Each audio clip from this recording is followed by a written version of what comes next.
मैं फिर से आ गया आज एक नए टॉपिक के साथ। टॉपिक है रियल नंबर। चलो शुरू करते हैं।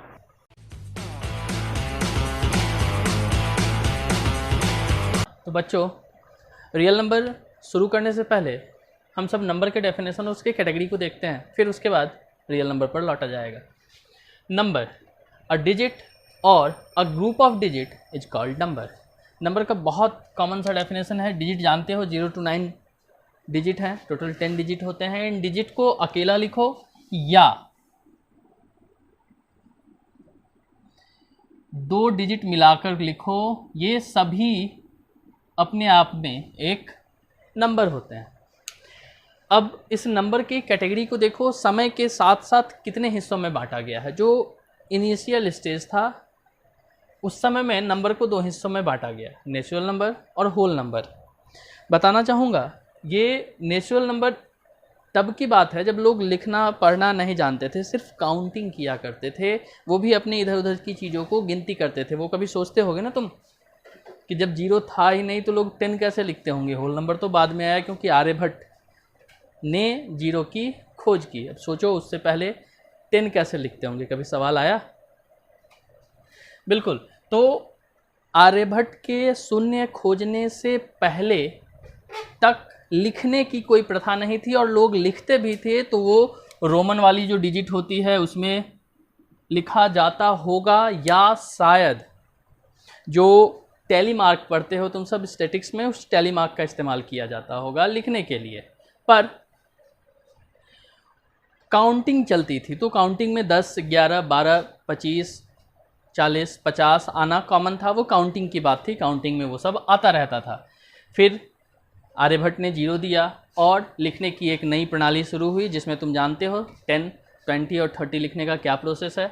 तो इसलिए दिमाग से ये बातें निकाल देना कि नेचुरल नंबर जब था तब लिखा जाता था, नेचुरल नंबर था तब इस पद्धति से तो लिखी एकदम ही नहीं जाती थी। होल नंबर आने के बाद लिखने की का जो ये प्रक्रिया है सो शुरू हुआ। धीरे धीरे लोगों के मन में कौतूहल जागना शुरू हुआ, गणित को लेकर लोगों ने और छानबीन करना शुरू किया, और जल्दी ही नंबर को एक और कैटेगरी मिल गया। नेचुरल नंबर जानते हो, नेचुरल नंबर के बाद 0 लगाने के बाद वो होल नंबर हो जाता है, और अब negative of the natural number आ रहा है। अच्छा, यहाँ डेफिनेशन तो मालूम है ना, natural number, all counting numbers are called natural number. और होल नंबर के लिए कहते हैं all natural number along with 0 are called whole number. अब यहाँ देख लो, नेचुरल नंबर, 0 और इन दोनों को कंबाइन करने के बाद होल नंबर बनता है। पर यहाँ होल नंबर का नेगेटिव नहीं कहा जा रहा है। रीजन क्या है? 0 is neither negative nor positive. So 0 ना तो पॉजिटिव होगा ना नेगेटिव होगा, इसलिए नेचुरल नंबर का नेगेटिव यहाँ लिख दिया गया है। तो इनको जब कंबाइन करते हैं तो हम तो इसको नंबर की कैटेगरी बता रहे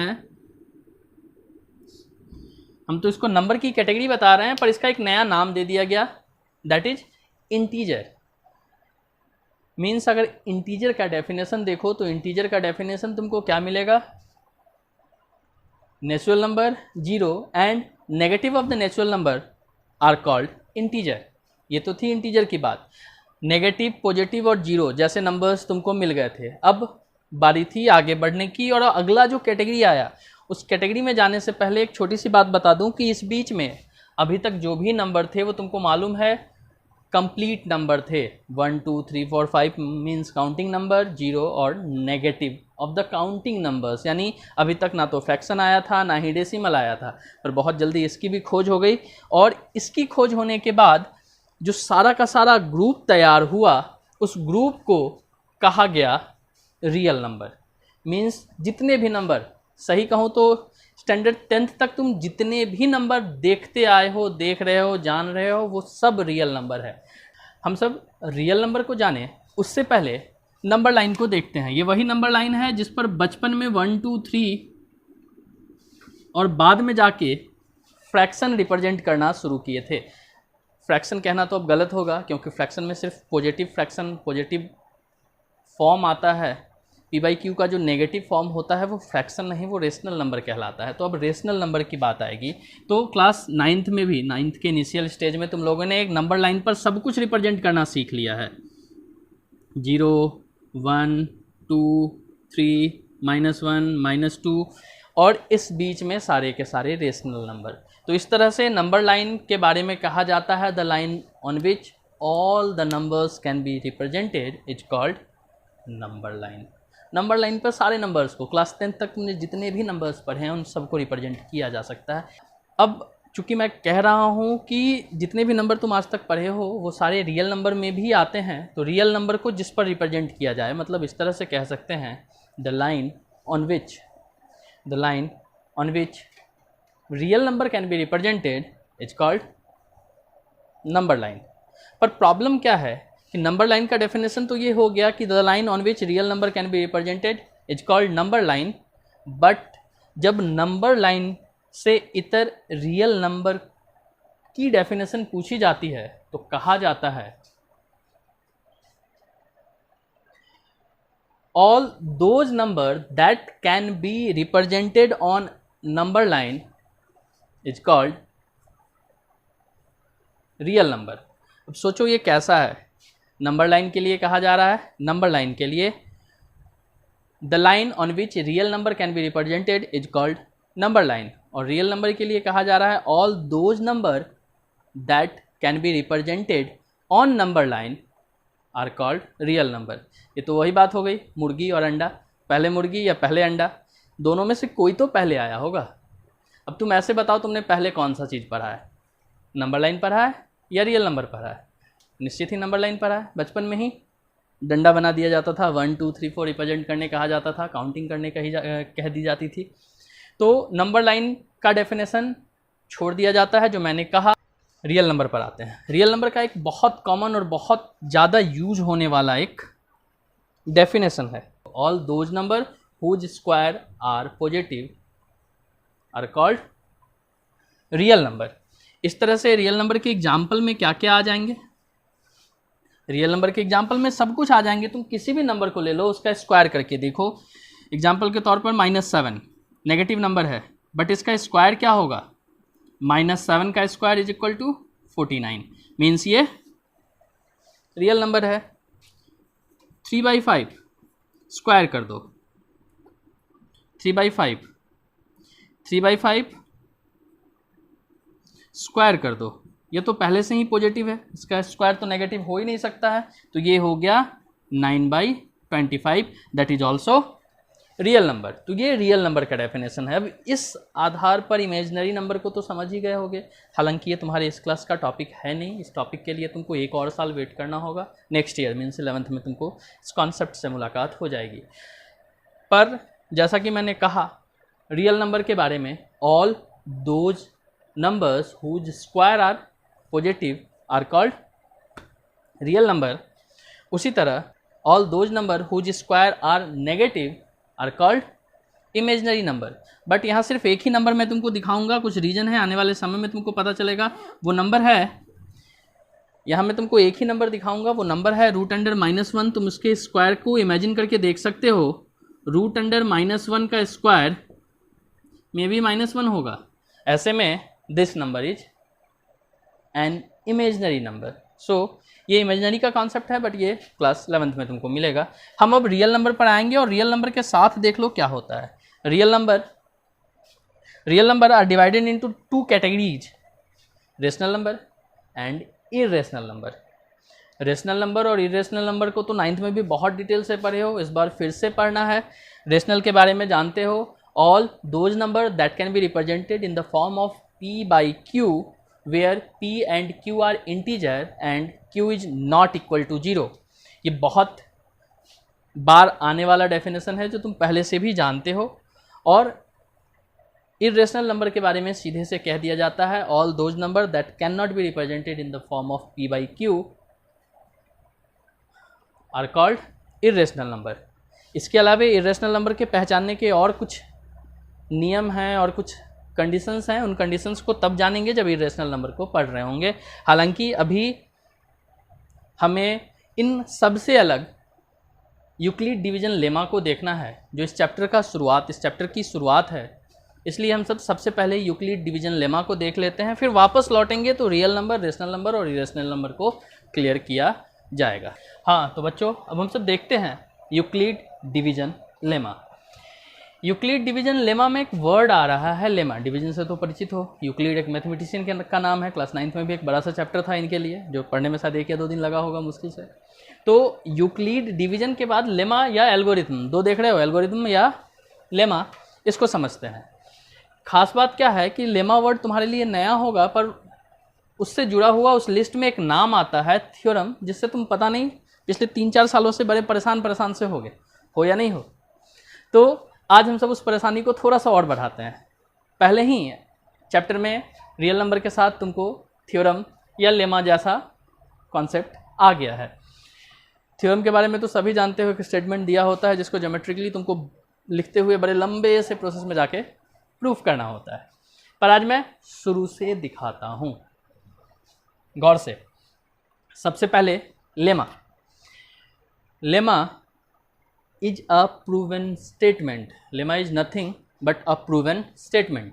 कहा जाता है लेमा और कुछ नहीं, बस एक प्रूवन स्टेटमेंट है। इस पर तुमको कोई मेहनत करने की जरूरत नहीं है, वो जो बोल दिया तुमको मान लेना होगा, तुम उसको प्रूफ नहीं कर सकते हो। एग्जाम्पल के लिए एक लाइन अगर कहा जाए तो a line contains many points. अब तुम बताओ, लाइन में तुमको क्या पॉइंट्स दिखाई देते हैं? नहीं ना, वो तो एक लाइन होता है, पॉइंट्स तो दिखते नहीं, बट तुम जानते हो हाँ ये सही है, तो वो भी लेमा की कैटेगरी में ही जाएगा। उससे आगे बढ़ते हैं तो एक्जेंस आ जाता है। अब इसके साथ समस्या क्या है, इसको तुम ज्योमेट्रिकली प्रूफ नहीं कर सकते हो, बट जो ध्यान देने की बात है वो ये कि इसको बाय कंस्ट्रक्शन प्रूफ किया जा सकता है। एक एग्जांपल दे देता हूँ। बाय कंस्ट्रक्शन प्रूफ करने के लिए याद करो, जब लाइन्स एंड एंगल पढ़ने का टाइम आया था तो लाइन्स एंड एंगल्स में हमने पढ़ा था कॉरेस्पॉन्डिंग एंगल। याद है, 2 पैरेलल लाइन होते थे, उसको एक ट्रांसवर्सल कट करता था, फिर बारी आती थी corresponding this and this, these angles are called corresponding angle. जानते थे ये इक्वल होता है if the lines are parallel, then this and this angle are equal, these are called corresponding angle. Corresponding angle equal होते थे, पर मैं बताऊं ये प्रूफ नहीं होता था। कॉरेस्पॉन्डिंग एंगल एनसीईआरटी बुक के अकॉर्डिंग प्रूफ नहीं होता है, इसको एक्जिम्स की कैटेगरी में रख दिया गया है। और इसकी मदद से अल्टरनेट एंगल, अल्टरनेट इंटीरियर या एक्सटीरियर एंगल तुम जो लेते हो वो, या को इंटीरियर एंगल, ये सारे के सारे प्रूफ किए गए थे। इंटीरियर अल्टरनेट एंगल सार इक्वल, ये प्रूफ किया गया था। इसके बाद आगे बढ़ते थे तो को interior angle, this and this को इंटीरियर, सम ऑफ को इंटीरियर एंगल्स इज 180 डिग्री, ये भी प्रूफ हो सकता था। तो ये सारी चीज़ें आई थी किसकी मदद से? कॉरेस्पॉन्डिंग एंगल की मदद से। पर कॉरेस्पॉन्डिंग एंगल खुद एनसीईआरटी बुक प्रूफ नहीं करता, उसको एक्जिम्स की कैटेगरी में रखा गया है। लेकिन इसको तुम मेजरमेंट के थ्रू, कंस्ट्रक्शन के थ्रू बड़ी आसानी से प्रूफ कर सकते हो। जैसे 2 पैरेलल लाइन ड्रॉ करना, पैरेलल तो ड्रॉ करने आता होगा, अगर नहीं आता होगा तो बता दूं, एक लाइन खींच लो, इस पर एक लाइन ले लो, उस पर एक 90 डिग्री बना लो। जानते हो ना 90 बनाना? 90 पर ऊपर जाके फिर कहीं भी एक और 90 डिग्री बना लो, एक और ऊपर कहीं भी एक और 90 डिग्री बना लो, फिर एक स्केल से एक ऐसे ही ट्रांसवर्सल, रैंडम एक ट्रांसवर्सल ड्रॉ करो। तुम इसको और इसको प्रोटेक्टर के हेल्प से मेजर करके देखो, दोनों एंगल इक्वल आएंगे। तो इस तरह से प्रूफ हो सकता है कि corresponding angles are equal. But written जैसे तुम थ्योरम को लिख के प्रूफ करते हो वैसा प्रूफ नहीं हो सकता, तो एक्जिम्स के साथ ये परेशानी है। फिर बारी आती है थ्योरम की। जानते ही हो, एक स्टेटमेंट है, गिवन स्टेटमेंट है, उसको तुमको ज्योमेट्रिकली प्रूफ करना है। और जिन क्वेश्चंस को तुम थ्योरम के हेल्प से बनाते हो उसको कहा जाता है कोरोलरी।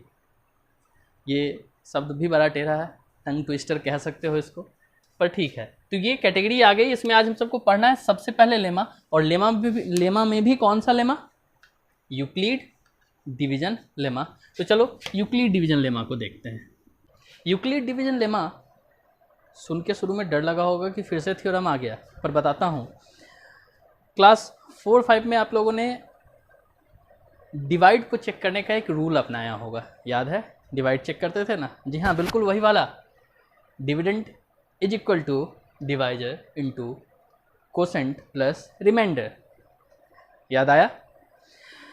उसी को यूक्लिड डिवीजन लेमा कहा जाता है। क्या आपने कभी प्रूफ किया है इसको? नहीं ना?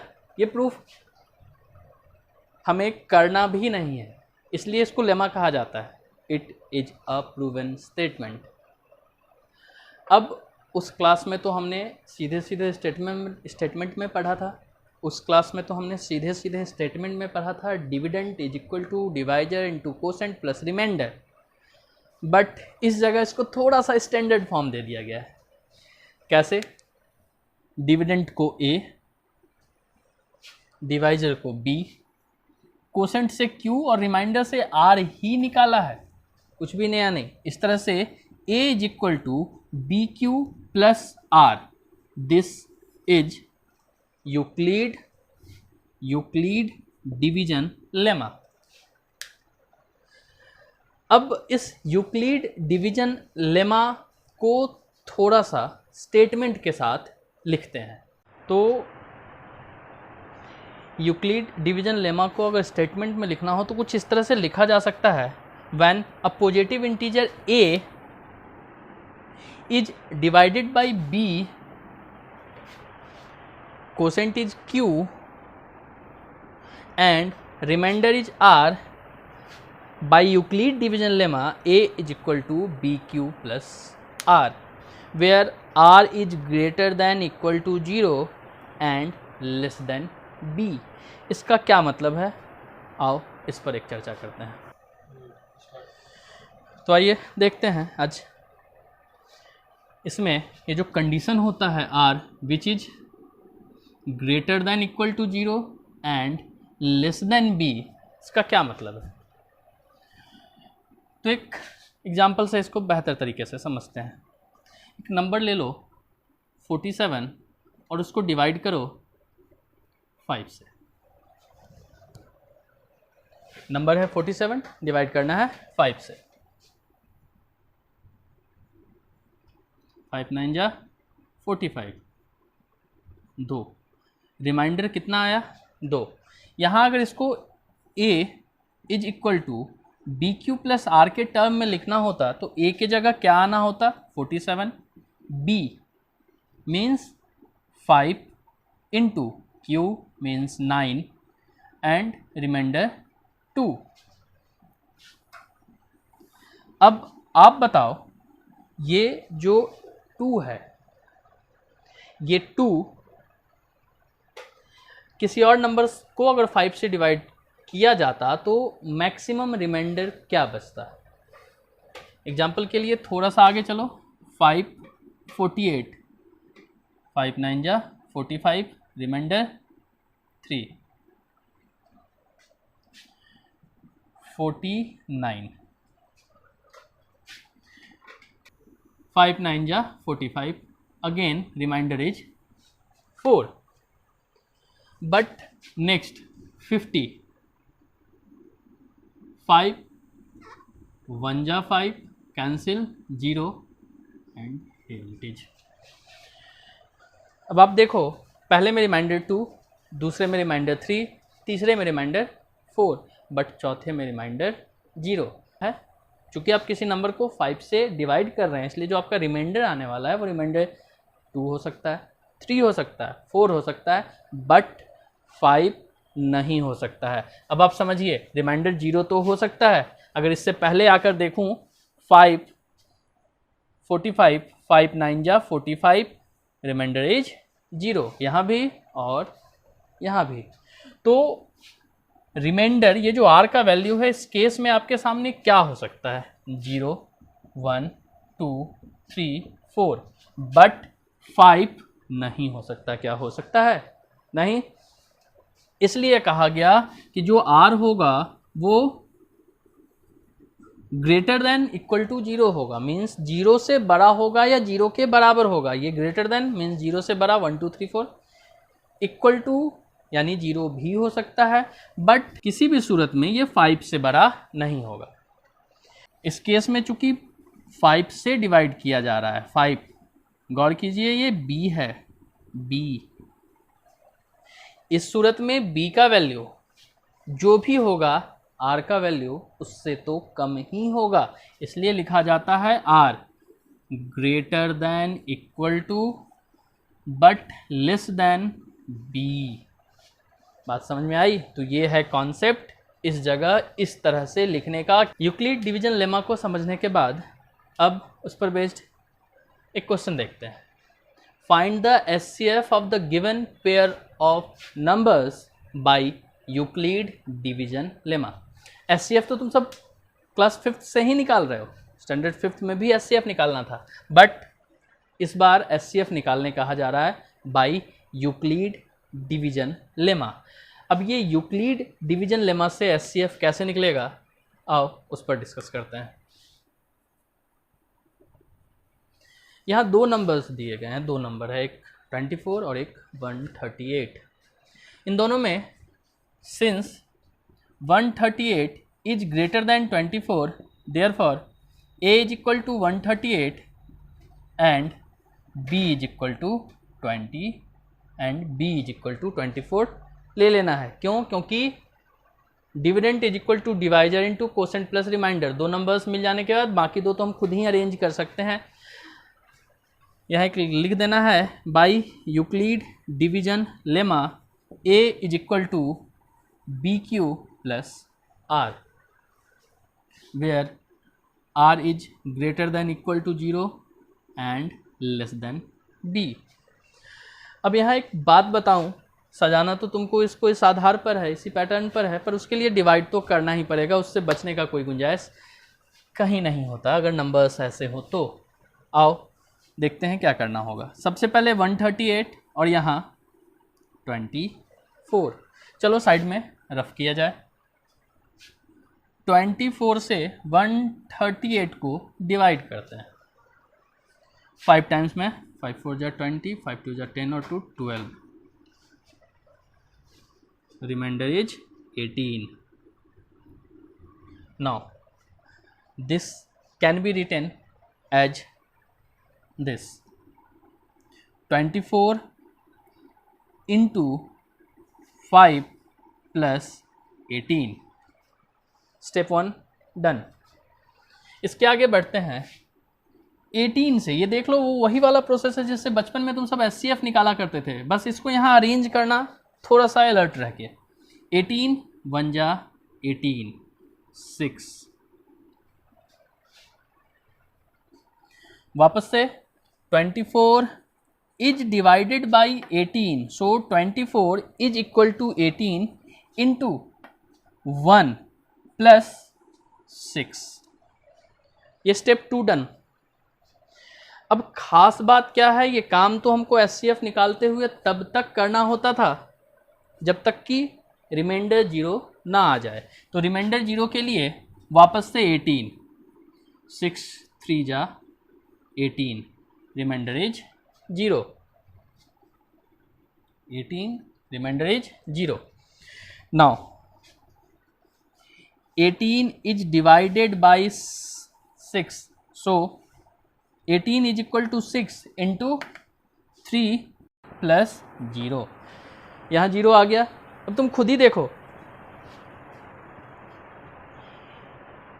इस जगह एचसीएफ क्या होता था, इस जगह एचसीएफ क्या होता था 6, जिससे पूरी तरह से डिविजिबल हो जाए वो नंबर। तो यहाँ रिमाइंडर 0 आने के लिए 6 आया, 6 से रिमाइंडर 0 आया, इसलिए इस जगह आके हम सब थोड़ा सा होशियारी दिखाते हुए HCF 24, 138 is equal to 6। This is our answer. यहाँ साइन लगा दिया गया। अब ये क्वेश्चन आप लोगों के लिए है, इसको बनाएं और कमेंट में मुझे आंसर लिखें। आज के लिए इतना ही, इसके आगे अगले वीडियो में।